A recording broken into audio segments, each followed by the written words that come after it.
AOC says ICE is the problem, but she voted to fund these exact people, then turns around and storms their building like she's in a Netflix drama. Now, ICE is firing back and she has nothing but slogans and fake tears. Let's get right to the video.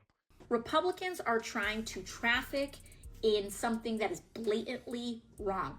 Representative Byron Donalds made a fool of himself on national television saying that constitutional rights are only for U.S. citizens. That is incorrect because constitutional rights are about the land. They are about the soil of the United States of America. This is the land of the free, okay? That means that it is our government that is responsible for being held accountable to the standards of the Constitution of the United States. It's not that there are some people that have rights and other people that don't have rights. We are a nation of due process. The government is required to conduct itself along the standards of due process. So what upsets me most, guys, is she voted to fund this, right? And now she's trying to act like ICE is the enemy, not the people they're detaining for trafficking, fentanyl, stuff like that, or bodily harm. But all the type of stuff they're doing, she's defending these people. But she voted to fund it. I don't understand it. Let's keep going, guys. And now what DHS is trying to say, again, they're using public intimidation because they know that they cannot come for us all.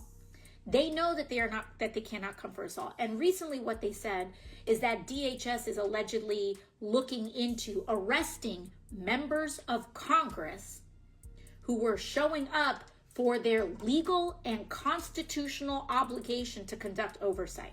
If anyone's breaking the law in this situation, it's not members of Congress, it's the Department of Homeland Security. It's people like Tom Homan and Secretary Kristi Noem. You lay a finger on someone, on Representative Bonnie Watson Coleman, on Representative, or any of the representatives that were there, you lay a finger on them, we are going to have a problem. Because the people who are breaking the law are the people who are not abiding by it. And it is enshrined in. Wait, so now she cares about the law, but storming a federal facility isn't against the law. You see how they try to bend the law in such a way so only they could break it? These are the people that are trying to run America. This is someone that wants to be a presidential candidate. Hey, let's keep going. That members of Congress who show up to ICE and CBP facilities are required to be granted access, legally required to be granted access. And they legally cannot be inhibited from accessing these facilities to conduct their constitutional obligation to investigate and conduct oversight. So if Kristi Noem wants to break the law, that's on her. But it sure as hell is not someone like Representative Robert Menendez that needs to be arrested, okay? We need to be talking about ICE agent, the ICE agents and the cowardly policy of covering their faces. Covering their faces. And a lot of them are also covering their identification. These are public employees that are accountable to the public and accountable to Congress. Let's see what they have to say because this is something you guys don't want to miss. Something you guys don't want to miss. Let's get right to it.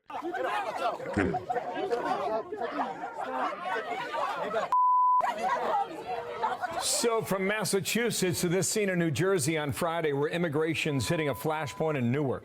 This is body cam video showing 3 House Democrats confronting ICE agents outside a detention facility there. The DHS saying that arrests are still on the table after that chaos. The acting ICE director, Todd Lyons, here in studio to talk about this. And good morning to you. Got a lot of things we want to sort out here. Democrats claim they have congressional oversight and they're on a visit for oversight, and they have the right to conduct that under federal law. You say to them what, based on what we know now? I say 100% they do. That is in their purview. They do have congressional oversight. What we ask for is for them to do it the right way. Notify us in advance. Don't make a scene. Don't put my office in jeopardy. Don't put the men and women who work there at jeopardy. The protesters were out there. Just do it the right way. So where in this case did they cross the line in your view? In my view, trying to force their way in, just trying to make a political stunt out of this, really, it goes above and beyond. ICE is all about transparency. Yep. You know, today we were there, had a tour of the facility with several media outlets. We want people to see what we're doing.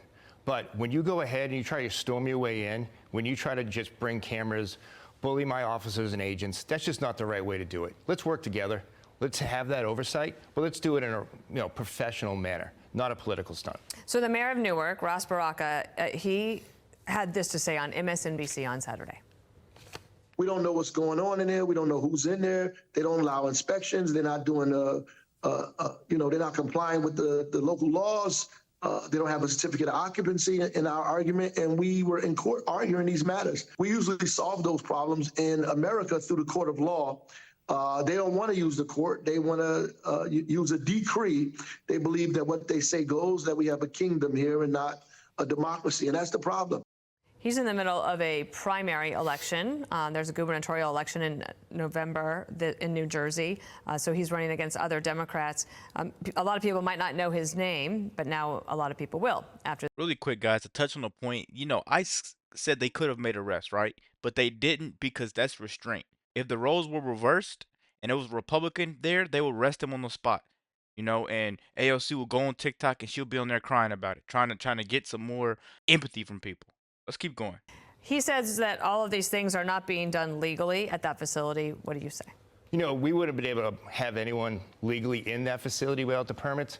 And one thing that I really find strikingly odd in this case is the mayor was elected in 2014. In 2014, Delaney Hall was open. There were immigration detainees there at that time. At no time under President Obama did he want to go ahead and have a protest. But yet now he makes a political stunt like this. And, he also made the comments he wasn't there to protest, but he'd been there all week. So there's that. Mm-hmm. So that's from the mayor. Here's some AOC on camera too. Watch. If anyone's breaking the law in this situation, it's not members of Congress, it's the Department of Homeland Security. It's people like Tom Homan and Secretary Kristi Noem. You lay a finger on them, we are going to have a problem. You can address that comment. That's the way we rolled it. Also want to know how many people are in this specific facility? What are they accused of? Who's there? So currently at the Delaney Hall facility is 152 detainees. 75% of them are convicted of a crime or pending criminal charges. People that are in there, the crimes that they're accused of are rape, child molestation, fentanyl trafficking, murder, wire fraud. These aren't the people you want in your neighborhoods. These are the exact people that AOC want in your neighborhood. She wants these people out. She wants these people free. She's their advocate. She's the person that is speaking for them. I don't know why we still listen and we still make this person AOC relevant, because obviously she doesn't care about anyone on U.S. soil. These are other people that are the worst of the worst that ICE are out there arresting, putting their lives in line every day. And to address that comment, under the leadership of Secretary Noem and President. The real threat isn't ICE. It's who they're keeping off the streets. I'm sorry to pause it, but I just got to let you know that's who the real threat is in AOC. Trump, we are out there doing what the American people want, and that is getting these public safety threats off the street so they're not out there to reoffend again. This morning you were with Rachel Campos Duffy, and you were giving a little bit of a tour. What do you hope to try to show people in terms of the transparency that these members of Congress say they want? So you are providing it. Right. And, I was really happy to have the opportunity to kind of pull back that curtain and let people see exactly what's going on. ICE detention standards are some of the highest in the business. And when you come and you see what the facility actually looks like, I think the American people will be shocked. We've heard all sorts of things from inhumane treatment, no food, phones not working, and that's just not the case. How many more can be taken to this facility in Newark? So that facility in Newark can hold up to 1,000. Up to, do you expect that to fill up? I do, especially now that we're having more cooperation with sanctuary jurisdictions. I think one thing for the Northeast, there isn't a lot of brick and mortar jails or detention facilities. What people have to realize is every time AOC speaks, she's trying to coordinate drama. Every time she speaks, it's a political stunt. She wants to sit there and make it look like that holding place, that facility is a black site. But they got the whole 9 yards. They got food, they got water, they got access to stuff. And in the end of the day, you're a criminal. So let me know what you guys want to think about this video. Be sure to like, comment, subscribe if you're new. And as always, let me know what you react to. We're out.